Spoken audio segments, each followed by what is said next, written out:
Bagamat mukhang payat at mahina siya, hindi po siya mahina, inyong kamahalan. Siya ay talagang malakas. Sigurado akong mahusay siyang lalaban. Pakiusap, bigyan niyo siya ng pagkakataon. Biglang ngumiti si Lucius Antonius at tumingin sa kanya. Sigurado ka ba? Walang alinlangan si Ross. Oo, inyong kamahalan. Umupo ng kalmado si Lucius Antonius sa kanyang trono, malamig ang boses habang nagpatuloy. Kaya mo bang ipusta ang iyong buhay dyan? Tahimik na nagmatsyag si Ross. Laking gulat ni Costina, nanlaki ang kanyang mga mata sa hindi makapaniwalang narinig. Nang manatiling tahimik si Ross, malakas na tumawa si Lucius Antonius at tinanong siya, bakit hindi ka sumasagot? Natatakot ka ba? Bagamat hindi natakot si Ross sa emperador, umatras siya ng kaunti at sinabing, hindi po, inyong kamahalan. Ang anak ni Ross, si Costina, na nakatayo sa tabi niya, agad na hinawakan ng braso ng kanyang ama, labis na nag-aalala, Ama. Ngunit pinakawalan niya ang kamay ng kanyang anak. Matatag na ipinahayag ni Ross kay Lucius Antonius, kung matalo ang mandirigmang yon, tatapusin ko ang abang buhay ko. Ngumiti ng malademonyo si Lucius Antonius, tandaan mo ang mga sinabi mo. Pagkatapos ng kanilang pag-uusap, nagngit-ngit si Ross, nagpipigil ng galit. Sa isip niya, nakakabaliw. Hindi ko alam kung nagbibiro siya o seryoso. Pagkatapos, tumingin siya kay Narcissus at lahat ng kanyang tiwala ay ngayon nakasalalay sa mandirigma. Nasa iyong mga kamay ang buhay ko ngayon, isip ni Ross, habang naghihintay sa labas ng arena. Lumitaw ang dalawang Kempo brothers at isang tawa ng labis na pangungutya ang umalingaw-ngaw. Hey, ano ito? Malinaw nilang nilibak si Narcissus at si Speos na nakaharap sa kanila. Anong mga nilalang ang mga ito? Mas mahina pa sila sa akin kapag nagsama. Si M ay itinaas ang kanyang kamao sa harap ni Speos at kinutya siya, siguro, unggoy siya. Nakatungo si Narcissus, tahimik at hindi pinapansin ang mga pang-aasar ng Kempo brothers. Mukhang natatakot kayo sa amin, hindi nakakaaliw, sabi ng isa sa mga kapatid. Sa sandaling yon, pumasok ang referee sa arena at nagsimulang ipakilala ang dalawang koponan. Hayaan niyong ipakilala ko ang mga mandirigma, malakas na sumigaw ang referee para marinig ng lahat sa mga upuan. Ito ang kanilang unang laban, ngunit sila'y kilala na bago pa man. Itinuro ng referee si Narcissus at sinabing, mandirigmang Narcissus. Sunod niyang itinuro si Speos, mandirigmang Speos. Ang lalaking tumaya sa kanyang kaibigan na mananalo ang koponan ni Narcissus ay sobrang nasasabik pagkatapos ipakilala sila ng referee. Ah, Narcissus pala ang pangalan niya. Tingnan natin kung ano ang kaya mo. Taya ako sa'yo. Matapos ipakilala si Narcissus at Speos, ipinakilala naman ng referee ang Kempo brothers. Ang Kempo brothers at ang kanilang mga kalaban ay nakipaglaban na ng 19 duels, nanalo ng 17, at pumatay ng 34 na kalaban. Ang mga mabagsik na halimaw ng Romanong arena. Tahimik pa rin ang mukha ni Narcissus habang ipinakikilala ang Kempo brothers. Ang mga tao sa mga upuan ay nag-umpisa ng magingay, sumisigaw, manalo kayo, Kempo. Habang nakaharap ang dalawang koponan sa isa't isa, kapansin-pansin ang pagkakaiba sa kanilang pisikal na anyo. Binalingan ni Peges ang kanyang mga kalaban, sigurado akong narinig niyo na ang aming pangalan kahit saan kayo naroroon, di ba? Hindi namin pinapalampas ang sinumang kalaban ng buhay. Pagkatapos ay nagbanta siya kay Narcissus at Speos, pero dahil mga baguhan kayo, pagpipilian ko kayo. Gusto niyo bang mamatay sa pamamagitan ng latigo o espada? Haha, si Speos ay mukhang nababahala. Pasilip siyang tumingin kay Narcissus at nagsabi, Narcissus. Kalma namang sinagot ni Narcissus, huwag kang mag-alala, walang mamamatay. Sumigaw ang referee, simulan ang laban. Hawak ni Speos ang kanyang kalasag sa harap ni Narcissus. Sinabi niya, Narcissus, poprotektahan kita. Kapag may pagkakataon, tamaan mo sila. Tumawa si Peges, haha, mukhang may natutunan ka sa mga baguhan. Tinignan niya ang puwang sa pagitan ng mga binti ni Speos, at biglang inihagis ang mahabang latigo, kita ang binti mo. Ang lubad ay mahigpit na bamalat sa bukong-bukong ni Speos, ikinagulat niya ito at madali siyang nahila pabagsak sa lupa, gumugulong sa alikabok at natanggal ang kanyang helmet. Hinayla siya ni Peges palapit gamit ang lubad, gutom pa ako, kaya papatayin kita ngayon. Napasigaw si Speos sa takot. Ngunit biglang, isang malaking paa ang tumapak sa lubad at pinigilan ito. Nakatayo sa pagitan ng dalawang grupo si Narcissus, malamig niyang iniutos, Speos, palayain mo ang sarili mo. Tumingin ang Kempo brothers kay Narcissus na may pagdududa. Ano? Nagtanong sila, nahihirapan sa kanilang mga salita. Agad na umapaw si Speos sa kanilang pagkabigla, malaya na ako. Nagtataka si Peges, anong nangyayari? Paano kaya ng isang payat na tao na maging kasing lakas nito? Tiningnan ni Narcissus ang matabang lalaki ng malamig. Iyan na ba ang lahat ng kaya mo? Ang kanyang mga paa ay lumagapak sa lupa, at ang kanyang mga kamay ay mahigpit na humawak sa lubid. Madali niyang hinayla si Peges patungo sa kanya, na nagulat sa pagkakataon na siya ay nagbigay ng isang sa pagkabigla. Nakahiga si Peges sa lupa, tinitingnan si Narcissus. Sabi mo, pumatay ka ng 34 na tao, di ba? Tanong niya. Hinawakan ni Narcissus ang pangil ng kanyang patpat. Nang mas maaga, sagot niya, at bigla niyang itinusok ang patpat sa kamay ni Peges, pinapawalang bisa ang buto nito na may malakas na tunog na kumakaluskos. Ang pagpatay sa tao ay hindi dapat ipagmalaki. Isang nakakatakot na sigaw ang umabot sa buong Roma. Si Molyo, na galit, ay tumalon at inatake si Narcissus, punyeta ka. Madali namang umiwas si Narcissus, nagdadodge sa atake ni Molyo, kaya ang espada nito ay tumama lamang sa lupa sa kanyang paanan. Ngunit hindi nagpatinag si Molyo at patuloy na hinampes ang kanyang espada kay Narcissus. Dai, sumigaw siya habang tinutok ang espada sa kanya. Nagkatagpo ang dalawa sa isang mata-mata na laban. Si Narcissus ay kalmado, samantalang si Molyo ay naguguluhan at nagulat. Bigla, isang sigaw ng sakit ang umabot sa ere. Ang paa ko, natuklasan na ang kanyang paa ay nabali ng patpat ni Narcissus. Malamig na boses ni Narcissus ang nagpatuloy, ikaw ang pangalawa. Inilayo ni Narcissus ang kanyang kamay, na natiling kalmado habang tinutukso ang kanyang kalaban. Ang mga Kempo Brothers, napakahina ng iyong mga kasanayan sa pagpatay. Ang mga sigaw ng sakit mula sa mga Kempo Brothers ay umabot sa ere habang ang kanilang mga binti ay nahulog sa lupa sa sakit. Si Speos ay nakatingin sa dalawang nagdadalamhating lalaki sa harap niya, unti-unting lumalago ang kanyang pagdududa. Dalawa sa isang suntok, naisip niya, hindi pa man siya nakahampas gamit ang kanyang patpat. Si Speos ay tumingin sa mga tagapanood at nagulat, ang tao na tumaya sa koponan ni Narcissus ay puno ng kasiyahan at sabik.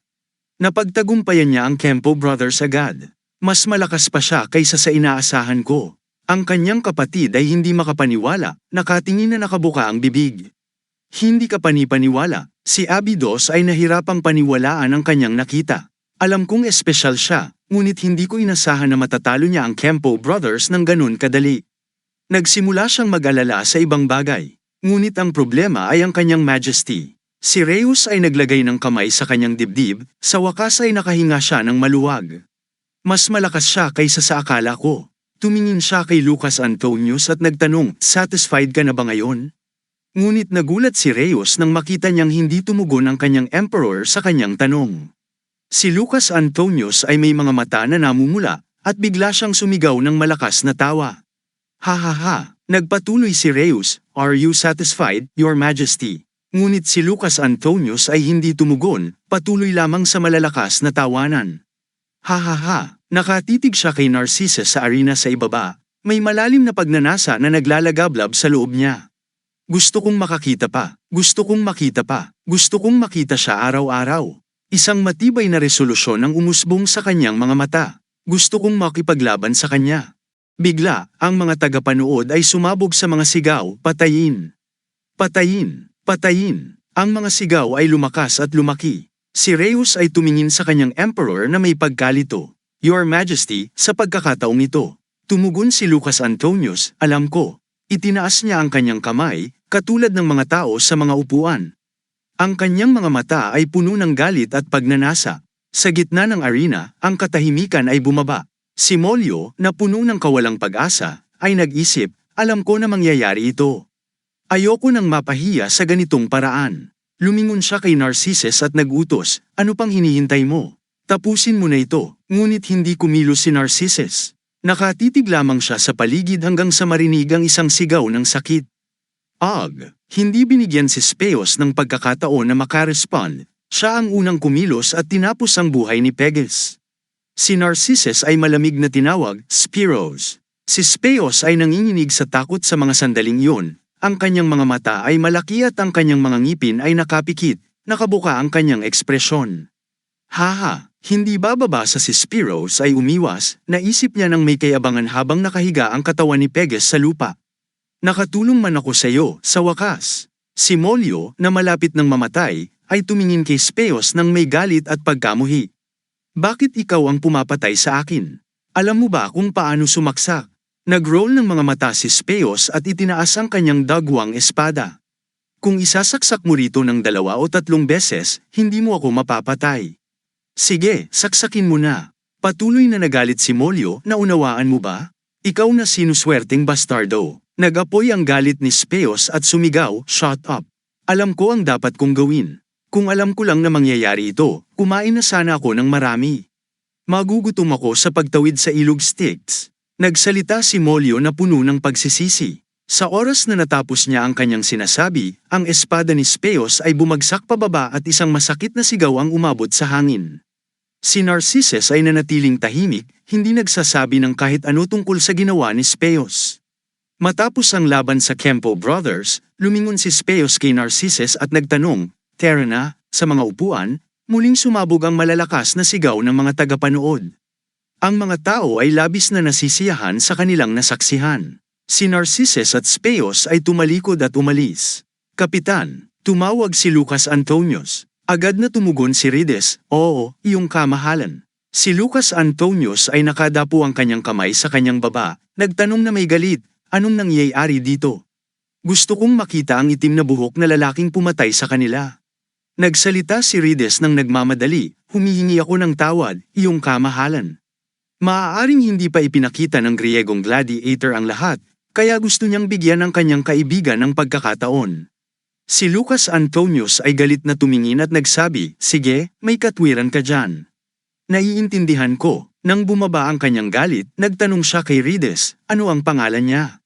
"Sino siya?" "Siyang Narcissus, iyong kamahalan, Gladiator Narcissus," sagot ni Rides. Tahimik na ulit-ulit ni Lucas Antonius ang pangalan, Narcissus.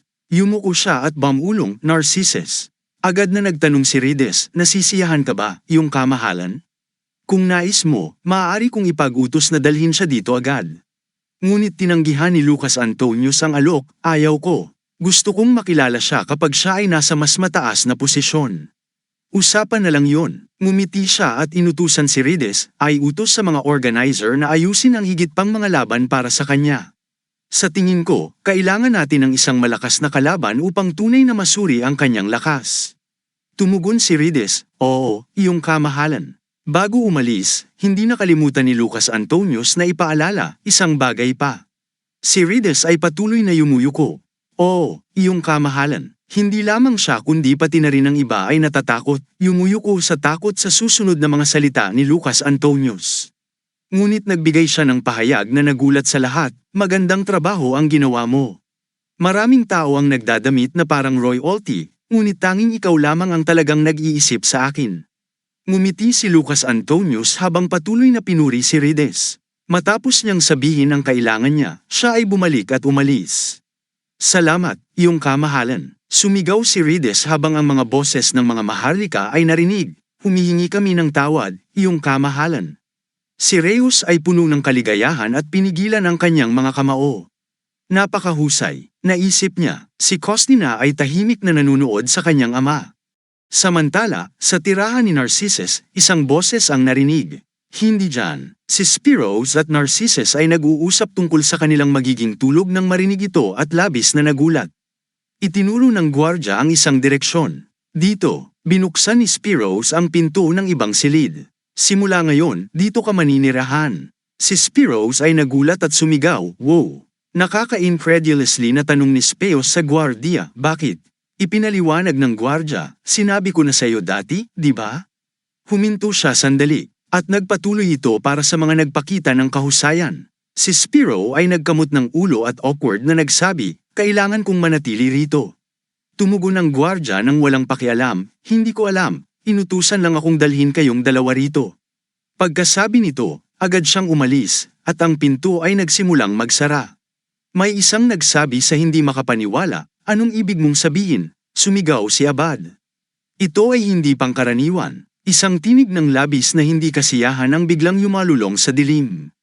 "May hindi pangkaraniwang nangyayari, sir." Nakapangalumbaba si Reyes, malamig ang tinig, inutusan ito ng nakatataas. Ano ang silbi ng iyong pagreklamo ngayon? Sumagot si Abidos, ibig mong sabihin siya? Lumawak ang mga mata ni Abidos sa galit. Kakatapos lang nating makipaglaban para sa ating mga buhay at ngayon ay kailangan nating makipaglaban muli bukas. Sino ba ang umutos nito, ikaw o ang manager ng torneo? Nagpatuloy siyang makipagtalo. Alam kong siya ay isang mataas na ranggang sponsor, pero hindi ba siya nakikialam ng labis? Sumagot si Ross ng maikli, hindi. Itinaas ni Ross ang kanyang ulo at tumingin pataas. Mas mataas pa riyan. Ang mukha ni Abidos ay talagang namangha, ang mga mata ay lumapad sa hindi makapaniwala. Ibig mong sabihin siya? Nagsalita si Reyes ng may katiyakan, oo, ang emperador mismo ang nagnanais na makita ang laban ni Narcissus muli at sa lalong madaling panahon. Dagdag niya, alam mo kung ano ang ibig sabihin ng emperador sa lalong madaling panahon, di ba? Ang serye ng festival ay tumatagal lamang ng 2 araw at bukas na ang huling araw. Walang nasabi si Abidos. Pinaubaya na lamang niya ang kanyang ulo at nag-isip sa katahimikan. Kahit na siya ay nagatubili, sa wakas ay kinailangan niyang sumang-ayon. Wala na akong pagpipilian, pero wala namang karapat-dapat na maging kalaban niya. Lahat ng mga talentadong gladiators ay nakipaglaban na ngayon o may mga schedule bukas o sa susunod na araw. Alam ito ni Reyes ngunit tila mayroon siyang solusyon. Alam ko, pero kung walang kalidad, maaari itong palitan ng dami. Tumingin si Abidos sa kanya na may kalituhan. Tumayo si Ross at umupo ng may mga kamay sa mesa. Sinabi niya kay Abidos, may ilang pangalawang uri ng gladiators na walang schedule bukas. Magtipon-tipon ka ng mga ito, mas marami, mas masaya. Ang kalangitan sa labas ay ngayon ay madilim na madilim. Kinabukasan, umalingaw-ngaw ang tinig ng pagkamangha. Ibig mong sabihin ngayon, sabi ni Speos kay Abidos na may kalituhan. Katatapos lang nating makipaglaban kahapon at ngayon kailangan nating magpahinga. Tiyak na hindi inintindi ni Abidos si Speos. Sa galit, sinabi niya, tumahimik ka, hindi ito tungkol sa iyo. Bahagyang ibinaba ni Narcissus ang kanyang ulo ngunit mabilis siyang pumayag sa hiling ni Abidos. Maghahanda ako, bamulong si Abidos ng ginhawa sa madaling pagsang-ayon ni Narcissus. Siyempre, tiningnan ni Speos si Narcissus. Mukhang nag-aalala siya at tinawag ang pangalan ni Narcissus sa kalye. Ang mga tao ay nag-uusap. Narinig mo na ba ang tungkol dito? Narinig kong mayroon pang ibang laban. Anong ibig mong sabihin? Nagpatuloy ang tinig. Nagsasalita sila tungkol kay Narcissus, ang nagpadala sa mga kapatid na Kenman sa Styx River kahapon, ang may itim na buhok. Ang lalaking may pulang buhok ay hinawakan ng kanyang baba na sinisikap na alalahanin ang pangalan.